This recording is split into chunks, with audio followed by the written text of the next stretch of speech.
തെരഞ്ഞെടുപ്പിൽ മത്സരിച്ചിട്ട് 9 തവണ ശോഭാ സുരേന്ദ്രൻ തോറ്റിട്ടുണ്ട്.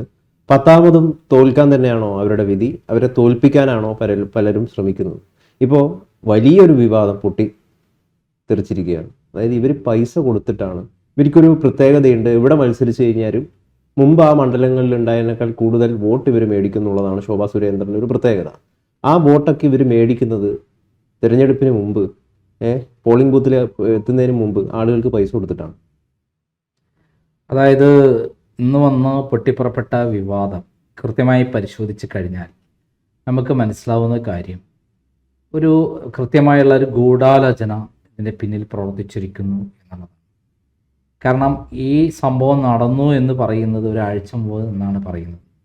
ഈ ഒരാഴ്ച മുമ്പ് നടന്നു എന്ന് പറയുന്ന ഒരു സംഭവത്തിൽ ഇന്ന് ഇലക്ഷൻ്റെ മൂർധന്യാവസ്ഥയിൽ ഈ സംഭവം പൊട്ടിക്കുന്നുണ്ടെങ്കിൽ അതിൻ്റെ അർത്ഥം അത് ഗൂഢാലോചന തന്നെയാണ്. കാരണം ഇനി അപ്പടെ പോളിംഗ് ബൂത്തിലേക്ക് പോകുന്ന നിമിഷങ്ങൾ ഏകദേശം കുറച്ച് സമയമാണ്. അപ്പോൾ ആ സമയത്ത് ഇങ്ങനെ ഒരു സാധനം പൊട്ടിച്ചത് വെൽ പ്ലാൻഡ് ആണ്, ഗൂഢാലോചനയാണ്. ഇതിൽ പറയുന്ന നമ്മൾ കണ്ടിട്ടുള്ള കാഴ്ചകൾ പ്രകാരം ഒരു സ്ത്രീ പോയിട്ട് ഒരു വയസ്സായ സ്ത്രീക്ക് പൈസ കാണുന്നു, പോരുന്നു. മനസ്സിലായോ? അപ്പോൾ ആ സ്ത്രീയുടെ ഒരു പത്രസമ്മേളനം, ആ സ്ത്രീ പത്രക്കാരോട് പറയുന്ന കാര്യം, ഇവർ പൈസ തന്നില്ല, എനിക്ക് പൈസ തന്നില്ല, ഞാൻ എല്ലാവരോടും പൈസ ചോദിക്കുന്നു, എനിക്ക് മരുന്ന് മേടിക്കാൻ പൈസ വേണമെന്നാണ്, പക്ഷേ എനിക്ക് ഇവർ പൈസ തന്നിട്ടില്ല എന്നാണ് പറയുന്നത്. അവർ സമ്മതിക്കാത്തോടത്തോളം കാലം ഇത് നിലനിൽക്കുന്ന ഒരു സംഭവമേ അല്ല. ആ സ്ത്രീയുടെ, വയസ്സായ സ്ത്രീയുടെ സംഭാഷണം കേട്ടിട്ടുണ്ടോ? പൂർണ്ണമായി കണ്ടിട്ടുണ്ടോ? എനിക്ക് മരുന്ന് വാങ്ങാൻ എല്ലാവരുടെ ഞാൻ പൈസ ചോദിച്ചിട്ടുണ്ട്. എനിക്ക് ഇവർ തന്നിട്ടില്ല എന്ന് പറഞ്ഞിട്ടുണ്ട്. ഇവർ എന്ന് പറഞ്ഞാൽ ആരാണെന്നും പറഞ്ഞില്ല, ശോഭാ സുരേന്ദ്രൻ്റെ പേര് പറഞ്ഞിട്ടുമില്ല. അപ്പോൾ ഇവിടെ അത് കൃത്യത വരുത്താത്തടത്തോളം കാലം എന്തായാലും ഇതൊരു വിവാദമുണ്ടാക്കിയത് എവിടെയും ഇല്ലാതെ ഒരു രൂപത്തിൽ മാറുന്നതർത്ഥം. പിന്നെ ഉണ്ടായ വിവാദങ്ങൾ അങ്ങോട്ടും ഇങ്ങോട്ടും പല കാര്യങ്ങളും പറയുന്നുണ്ടെങ്കിലും നമ്മൾ ആ ഈ പാവപ്പെട്ട സ്ത്രീക്ക് പൈസ കൊടുത്തു എന്ന് പറയുന്നൊരു കാര്യത്തിൽ ഈ കൊടുത്തു എന്ന് വിചാരിക്കാം, അവരെല്ലാവരോടും പൈസ ചോദിച്ചിട്ടുണ്ടെന്ന് പറയുന്നുണ്ട്. പൈസ ചോദിക്കുന്ന ഒരാൾക്ക് ശോഭാ സുരേന്ദ്രൻ നേരിട്ട് പൈസ കൊടുക്കാത്തടത്തോളം കാലം അത് നിലനിൽക്കുന്ന ഒരു കാര്യമല്ല എന്നുള്ളതാണ് സത്യം. ആരാണ് ഈ സ്ത്രീ? ആരാണ് കൊടുക്കുന്നതെന്ന് നമ്മൾ ഇതുവരെ വ്യക്തമല്ലല്ലോ. അല്ല, പക്ഷെ വരുന്ന ഒരു ആരോപണം എന്ന് പറയുന്നത് ശോഭാ സുരേന്ദ്രന്റെ അടുത്ത അനുയായിയാണ്. അടുത്ത ആരാണ്? ഈ ഫോട്ടോ വന്നാൽ പാലക്കാട് ടൗണിലുള്ള എല്ലാവർക്കും എല്ലാവരെയും അറിയുന്നതല്ലേ? കേരളത്തിൽ നിന്നിപ്പം കേരളത്തിലെ ജനതയ്ക്ക് മുഴുവൻ അറിയുന്ന ഒരാളല്ലേ. അപ്പോൾ അവർ അത് കണ്ടുപിടിക്കാൻ എത്ര പ്രയാസം എന്താ? അപ്പോൾ അതിലെവിടേക്കോ കൃത്രിമം ഉണ്ടായിട്ടുണ്ടെന്നാണ് ശോഭാ സുരേന്ദ്രൻ പറയുന്നത്. എൻ്റെ കാറിലേക്ക് അങ്ങനത്തെ ഒരു സ്ത്രീ കയറിയിട്ടില്ല. പക്ഷേ മീഡിയ വൺ ഇതാക്കുന്നത് ഒരു സ്ത്രീയുടെ ചിത്രം കാണിക്കുന്നുണ്ട്. അത് അവ്യക്തമായ ചിത്രമാണ് കാണിക്കുന്നത്, മുഖം ഭാവം ചില്ലിൻ്റെ ഉൾക്കൂടെ ഒരു സ്ത്രീയുമായിട്ടുള്ളതാണ് കാണിക്കുന്നത്. അപ്പം ഇതിലെവിടേക്കോ ദുരൂഹതകൾ മണക്കുന്നു എന്നുള്ള സത്യമാണ്. എന്നാൽ ശോഭാ സുരേന്ദ്രനെ തകർക്കാൻ വേണ്ടി ആസൂത്രിതമായി അല്ലാതെ ഈ സംഭവം നടന്ന ആസൂത്രിതമാണെന്ന് പറയാൻ കാരണം ഇത്രയും കൃത്യമായി അവിടെ എങ്ങനെ ഒരു വീഡിയോഗ്രാഫർ, ഫോട്ടോഗ്രാഫർ എത്തി?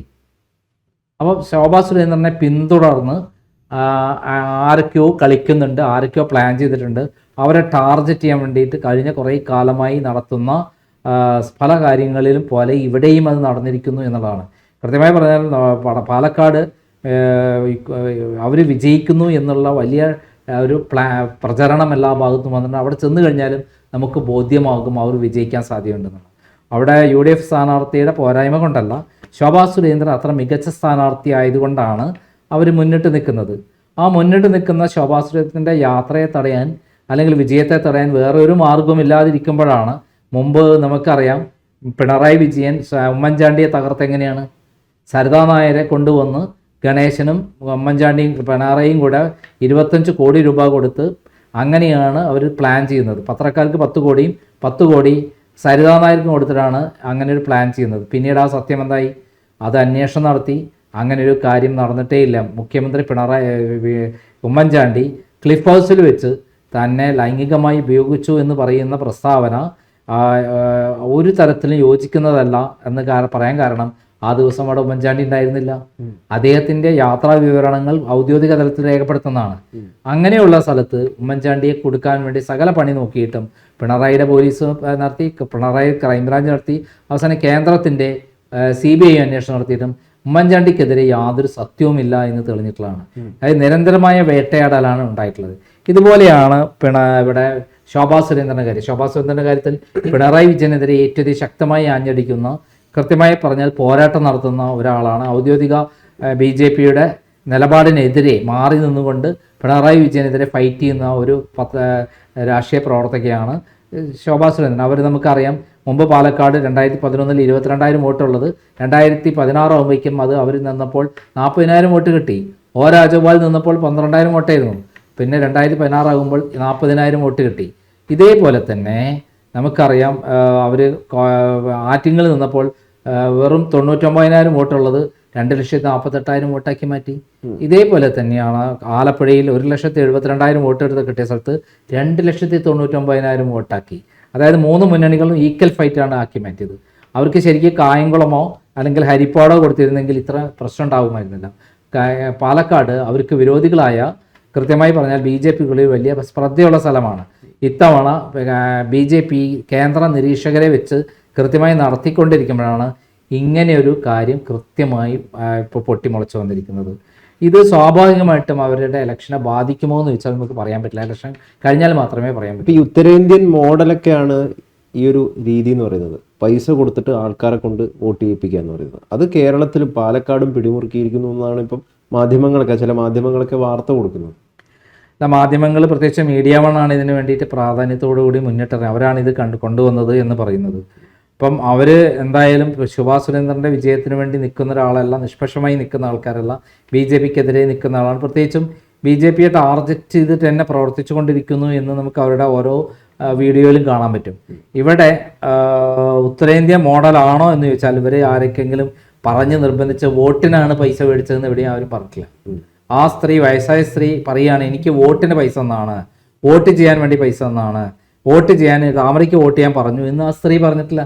അത് പറഞ്ഞിട്ടുണ്ടെങ്കിൽ മാത്രമാണ് ഈ പറയുന്ന കാര്യം നിലനിൽക്കുള്ളൂ, ഒന്നാമത്തെ കാര്യം. അപ്പോൾ അങ്ങനെ ഒരു കാര്യം പറഞ്ഞിട്ടില്ല. അവർ അസുഖബാധിതയായ സ്ത്രീ കാണുന്ന ആൾക്കാരോടൊക്കെ, ഏതൊക്കെ കണ്ട ആൾക്കാരോടും എനിക്ക് പൈസയില്ല, മരുന്ന് ചികിത്സയ്ക്ക് പൈസ തരണമെന്ന് പറഞ്ഞുകൊണ്ടിരിക്കുന്നു എന്നാണ് അവർ പറയുന്നത്. അപ്പോൾ ആ പൈസ കൊടുത്തതിൻ്റെ ഒരു നിജസ്ഥിതി വോട്ടിനാണോ അതല്ല ഇതിനാണോ എന്നുള്ളത് ഒന്നാമത്തെ ചോദ്യം. രണ്ടാമത്, ഈ സ്ത്രീ ആരാണ് എന്നുള്ളത് ഇതുവരെ കണ്ടെത്തിയിട്ടില്ല. അത് കണ്ടെത്താൻ എന്താണ് ഇത്ര ബുദ്ധിമുട്ട്? ഈ കേരളത്തിൽ ഇത്രയും ചാനലുകൾ ഫോട്ടോ വന്നിട്ടും എന്തുകൊണ്ടാണ് അവരെ കണ്ടെത്താൻ പറ്റുക? ശോഭാ സുരേന്ദ്രനെ പറയുന്നത് ആ സ്ത്രീയെ ചോദ്യം ചെയ്യണമെന്നാണ് പറഞ്ഞിരിക്കുന്നത്. ആ സ്ത്രീയെ കണ്ടെത്തണം, ചോദ്യം ചെയ്യണമെന്നാണ്. അതിനർത്ഥം എന്താണ്? ആ സ്ത്രീ ആരാണെന്ന് അവർ തന്നെ കൃത്യമായി ശോഭാ സുരേന്ദ്രനെ അഡ്മിറ്റ് ചെയ്യുന്നില്ല. ഇപ്പുറത്ത് ഈ പറയുന്ന പത്രപ്രവർത്തക ആ സ്ത്രീ ആരാണെന്ന് കണ്ടെത്തിയിട്ടുമില്ല. അപ്പം ഇത് ഇത്രയും ദുരൂഹതകൾ അതിൻ്റെ അകത്ത് നിറഞ്ഞു നിൽക്കുക. പാളയത്തിൽ തന്നെയാണോ ബട എന്നുള്ളതാണ് നമുക്ക് പറയാൻ പറ്റില്ല. കാരണം BJPയെ തകർക്കുന്ന ആരെങ്കിലും അതിനകത്ത് ഒരു നേതാവ് വളർന്ന് പന്തലിച്ച് പോകുന്ന മറ്റു നേതാക്കന്മാർക്ക് താല്പര്യമുള്ള കാര്യമല്ല. കൂടെ നിർത്തി ചതിക്കുക എന്നുള്ളത് നമുക്കറിയാവുന്ന കാര്യമാണ്. ക്രൈമിൻ്റെ ഓഫീസിൽ ഒരു വീഡിയോ എഡിറ്ററെയും ഒരു അവതാരികയെയും കയറ്റി മുമ്പ് എന്നെ കള്ളക്കേസിൽ കുടുക്കിയ ചരിത്രം ഇവിടെയുണ്ട്. എന്നിട്ട് ഞാൻ അവരോട് അപകീർത്തികരമായി മോശമായി പെരുമാറി. ഇതില്ലേ, SC/ST അട്രോസിറ്റി ആക്ട് പ്രകാരം എന്നെ കള്ളക്കേസിൽ കുടുക്കി 34 ദിവസം ജയിലിൽ കിടന്നു. അവസാനം തെളിവ് വന്നപ്പോൾ എനിക്കെതിരെ യാതൊരു തെളിവുമില്ല. ആ ലേഡീനെ പറയുന്നുണ്ട്, ഞാൻ അവരോട് വർക്ക് ചെയ്യാൻ പറഞ്ഞതാണ് കാര്യം, അല്ലാതെ ഞാനൊന്നും പറഞ്ഞിട്ടില്ല എന്ന് പറയുന്ന സംഭാഷണം കോടതി പരിശോധിക്കുക. അത് അവർ അഡ്മിറ്റ് ചെയ്യുകയും ചെയ്തു. അവരെ സംഭാഷണമാണെന്ന് അഡ്മിറ്റ് ചെയ്തു. അങ്ങനെയാണ് ഞാൻ രക്ഷപ്പെട്ടത്. അപ്പം ഈ അവസാന നിമിഷത്തിൽ ഇത്തരത്തിലുള്ള ഗിമ്മിക്കുകൾ കാണിച്ച് അവരെ അട്ടിമറിക്കാൻ ശ്രമിച്ചിട്ടുണ്ടെങ്കിൽ തീർച്ചയായും അത് നീചമായ പ്രവൃത്തിയായിട്ട് മാത്രമേ കാണാൻ പറ്റൂ.